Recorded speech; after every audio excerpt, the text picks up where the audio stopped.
the win. I don't know what capability he has, but he is recognized. His recognition is in the criminal world, unfortunately. He cannot be a viable option. He cannot be a viable option. So, what you are voting for,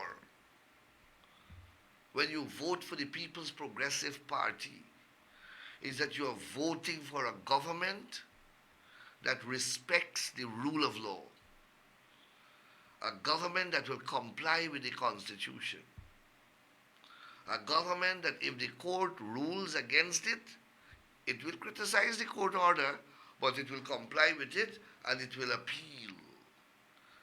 A government that will respect your rights and respect your freedoms. A government that you can criticize, as you are criticizing every day, but you don't have to fear that anybody will come and kill you afterwards or beat you afterwards. You don't have to worry about those things. The PNC has a track record of violence. The business community, just remember how Sarah and Soku were being used against you. The business community. Not only did that style of government not attract any investments in 5 years, but the investments that were there were dried up because they had two agencies called Sarah and Soku, and they added the GRA to it, that were intimidating businessmen, sapping the economy of confidence. You had Clive Thomas saying that every 3-story building in the country will be investigated for money laundering just because the building are 3-story. He said that it is an assumption that it was built from illegal proceeds. The business community, you know who I'm speaking about. How many of you are called in by GRA and audited? The ordinary cash crop farmers. You were audited by GRA in Region 5 and 6. They came and they counted the number of banks of bhaji you're planting and baigan that you're planting. That is what you're voting for, to maintain law and order and democracy. You see, these are not things that you can feel. These are not things that you can touch. And the young people may not know about these things. And that is why the parents got to explain to the young children. You see, there's a large number of persons who are going to vote now who were about 13 years in 2020. They can remember these things.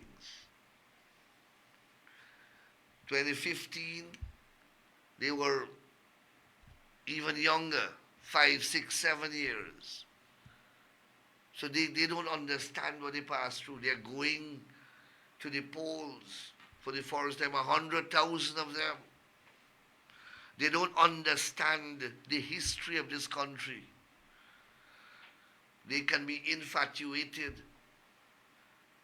with Lamborghinis and sports cars. They don't understand the history of how those things were acquired.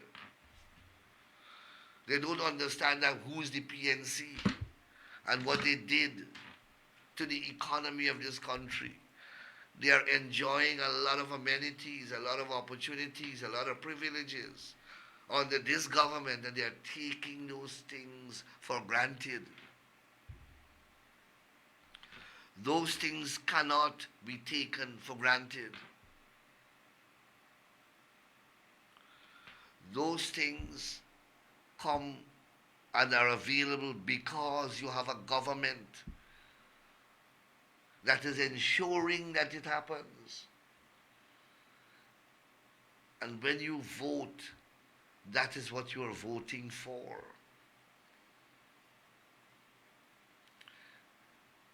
You can't imagine what the imposition of 200 taxes did to the economy of this country. 200 taxes. Let me speak to the pensioners. They took away your pensions. They took away, the subsidies on water and electricity that we were giving you. And if that was not bad enough, then they imposed VAT on the water and electricity. Made your life a living hell. Then they took away the cash grant from our children. This is liquid cash. I think it was 15,000 when we left office. It was 15,000 every child was getting. They just took that away. We are now restoring it to 100,000 from, if we go back into government, or when we go back into government, 100,000, then you're going to get a transportation grant of another 100,000. Every baby born gets 100,000. Pension, as you are going to, your pension will raise by 60,000. And then you will get a grant for transportation. So you're not using up your pension money to go and pick up the pension.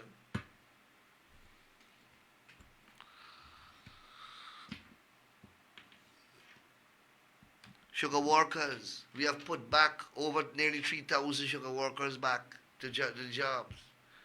3,000 of you. Sugar not making money, you all know that.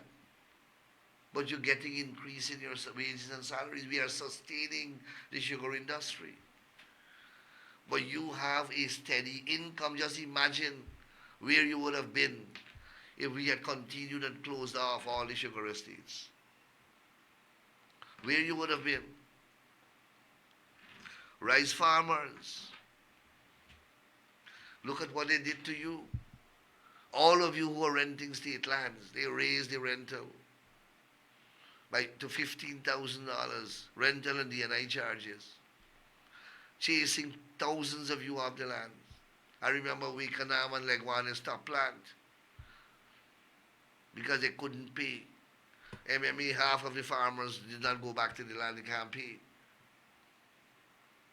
And then they seized rice lands from rice farmers. They told you that they will pay you $9,000 a bag for paddy. And when you asked them, they said, rice is private business. You can't forget these things. They took your rice and they sell it out and they never even collect the money. We had to go to Panama, file legal proceedings all the way in Paris. We spent a lot of money to just get back that 7 million US that you eventually got through our Minister of Agriculture. They stopped subsidizing D&I. They stopped subsidizing drainage and irrigation.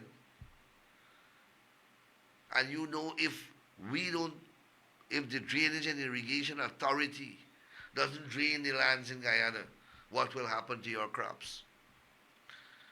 They were slowly killing agriculture. Killing agriculture. That is what they were succeeding in doing. Vehicle owners, I want to remind you, on the ban on used tires, you were forced, whether you can afford it or not. You remember those things? We are now reducing duty on these vehicles, something that we wanted to do for a very, very long time. Over the next 5 years, Duty on vehicle is going to be reduced.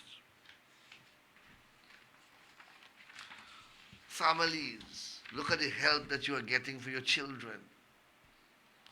In addition to the cash grant and the money that I spoke about, you don't have to pay fees for CXC and CSEC examinations. And then you have University of Education, which we are expanding, is now free. And then we have a massive gold scholarship that we will expand again, which allows you to study and work. Whether you're a parent, whether you're a child, whether you're a pensioner, you can work and study at the same time at your home or at your workplace and get an accredited degree from a recognized university.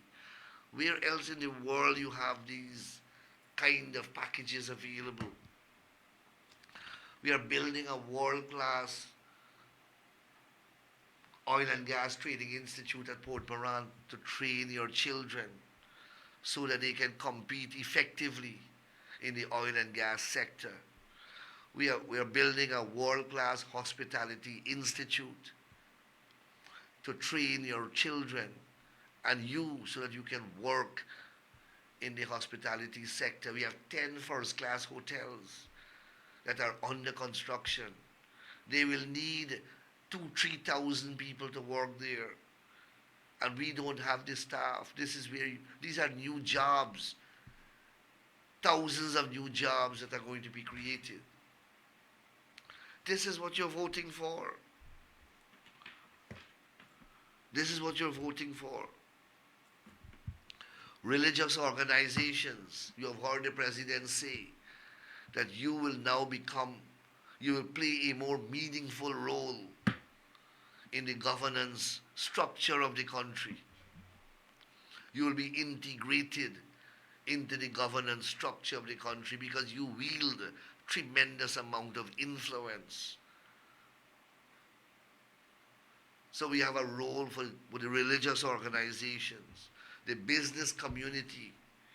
You know that we are now the most attractive investment destination. You know the developments that are taking place. We have American banks coming here. We have countries from all over the world that are coming to invest in Guyana. Why? Because the climate is good. The confidence in the economy is strong. The economy is performing. They are recognizing the potential that the country has to deliver more. You are in the business community. You stand to benefit tremendously from these new developments that are taking place. You will be the ones who will pioneer. You are Guyanese. You are the ones that they will have to come to and negotiate with. We are going to review the local content law to ensure wider and greater participation of locals. Remember, we said that after a while we will review it once we build capacity. Well, after more than nearly 5 years, we have built capacity. And one of the first things that we have to do is to work out the amendments to the local content legislation to enlarge the scope of it so that it caters for and it captures and brings within its net a larger number of Guyanese to participate in the industry.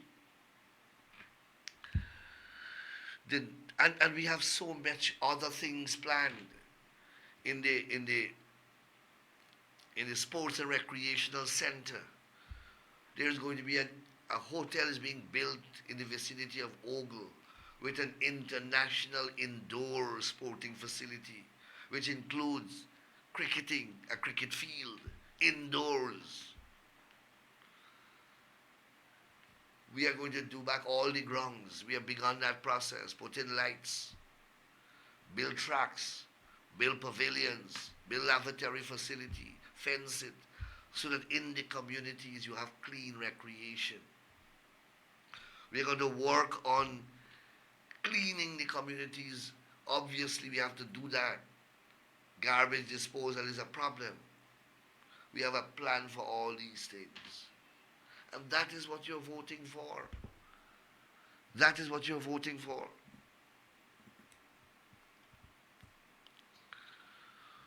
Security is a concern. We will continue to equip the Guyana Police Force as we have been doing. The Guyana Police Force, in fact, the disciplined forces, have never been resourced in the way they are currently resourced. Never. They have never been trained in the manner in which they are now trained. We will continue that because criminality and crime is a serious problem in Guyana. And we need to invest heavily. We need to invest and will continue to invest heavily in the crime fighting sector. Street lights are going to be distributed widely across the country. We have to light up this country. It must look beautiful. We are going to put closed circuit camera right across the country so that images are captured regularly. So criminals in your community can be picked up easily by the police. These are all plans that we have, and they are in our manifesto. A comprehensive menu of measures, a comprehensive plan that touches every single sector of our country, every single class of our population. And what is even perhaps the most important thing is that you can trust the PPP more than any other political party on the landscape. You can trust the PPP. The PPP has 75 years record in politics. 75 years. And you can hardly identify a promise that we have made and not delivered. We prefer not to make the promise than to make one and breach it. So when we make a promise to you, when the PPP makes a promise to you, it's a promise that you can take to the bank. It's a promise that you can rest assured that we will deliver. If we can't, we'll come back to you and apologize and explain to you why we can't do it. Over the next 5 years, we have to position Guyana to take over the leadership role in the Caribbean. We got to position Guyana to feed the Caribbean. We are working in that direction. We will provide energy security for the Caribbean. We are already the leading voice on climate change. And we are building important trade linkages. That's why we are building the Quarantine Bridge. Then we are building the road to Letem. So you can drive from Paramaribo all the way to Roraima in Brazil in a matter of hours. That's the type of linkages with a deep water harbor, the mouth of the Berbice River. We are building out all the port facilities. We are building another port at Blairmont. We are dredging the Demerara River to build out Port Georgetown to meet international standards because we have to. Contracts have already been signed. The works will begin to dig out the channel, dig out the river, dredge it, and then begin the work to build proper port facilities. We are already working on a legislation, a port authority law that will govern the way the port regulates. We are doing the same thing at Parika. We are doing the same thing at Pomeroon, Charity. That is our vision for Guyana. And so we are at an exciting time in our political history. We are at an exciting time in the economic history of this country. And that is why I say, whenever I get the opportunity, that you who are living now are the most fortunate and blessed generation of Guyanese to have ever lived. What you are enjoying now, what you have the potential to enjoy, is what your foreparents and parents and grandparents dreamt of. That's what they struggled for. That's what they toiled for, but they never got the opportunity to see it happen. You have the opportunity to see it happen. And you have the power to ensure that it happens. And that power is in that ballot. So come September the 1st, how you exercise that ballot will determine whether we achieve all these plans and programs that I just outlined. Whether you move from where you are to a different, far superior quality of life, and whether your family moves in that direction. My operator is signaling to me that we have reached program time. I want to thank you very much. This is our last program before September the 1st, 2025 elections, and I thought that I'll dedicate the program to speaking exclusively to you about matters relating to elections. So come September the 1st, vote solidly for the People's Progressive Party Civic. Thank you.